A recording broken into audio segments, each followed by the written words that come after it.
wanna be a motherfucking hustler. You better ask somebody.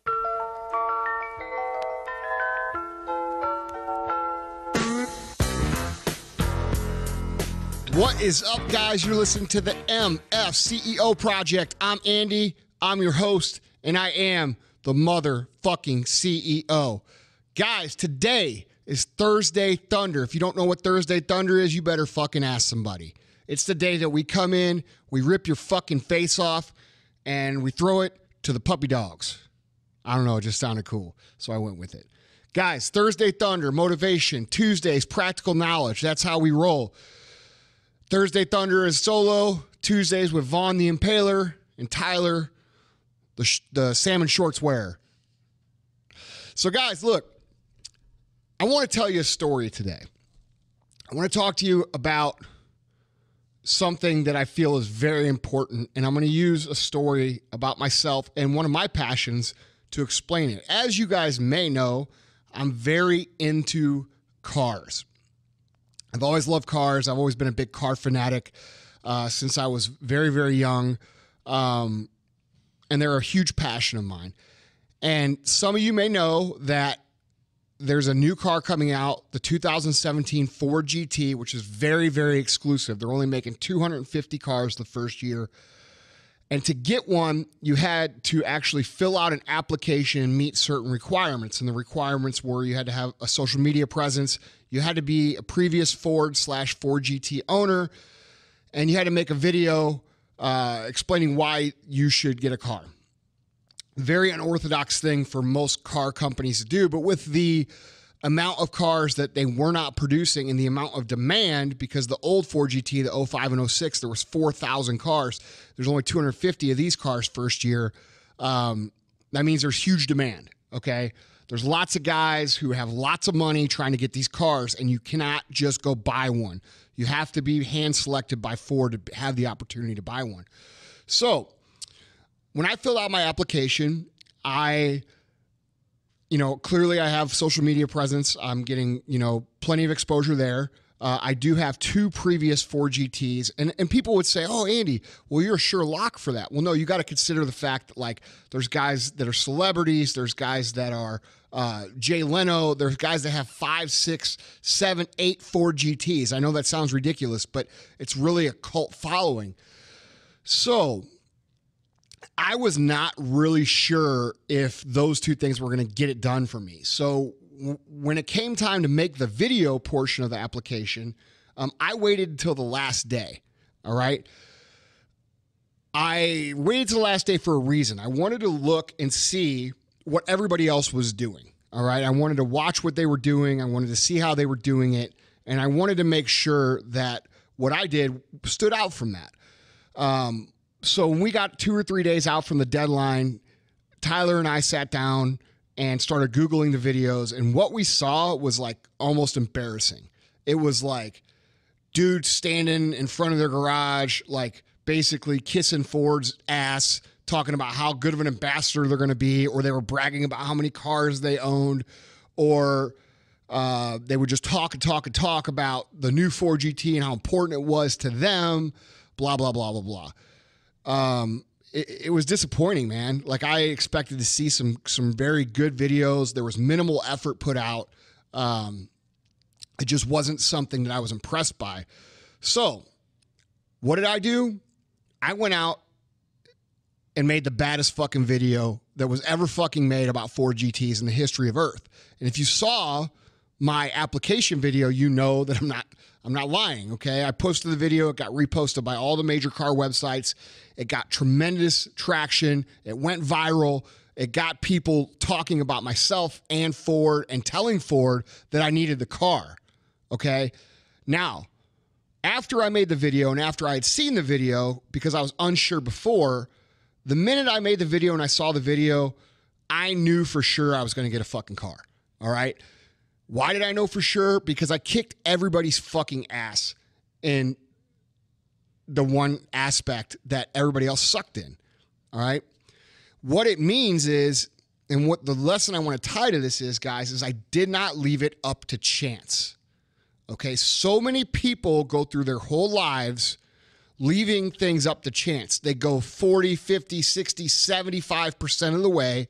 Let's just call it 3/4 of the way to a job well done, and they leave the rest up to somebody else, okay?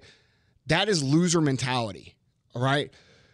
You have to understand how important it is to go all the way, to go the extra mile, to do things in such a way that it forces people to take note of you, whether that be developing an exceptional skill or whether that be going so far above and beyond your job requirements at work, or whether it be doing something extraordinary to attract the mate you want.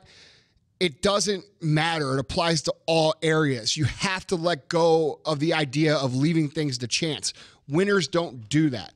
Winners go so far and above and beyond what is actually expected, quote unquote, the extra mile or exceeding expectations, that they do not leave anything up to chance. They force the result.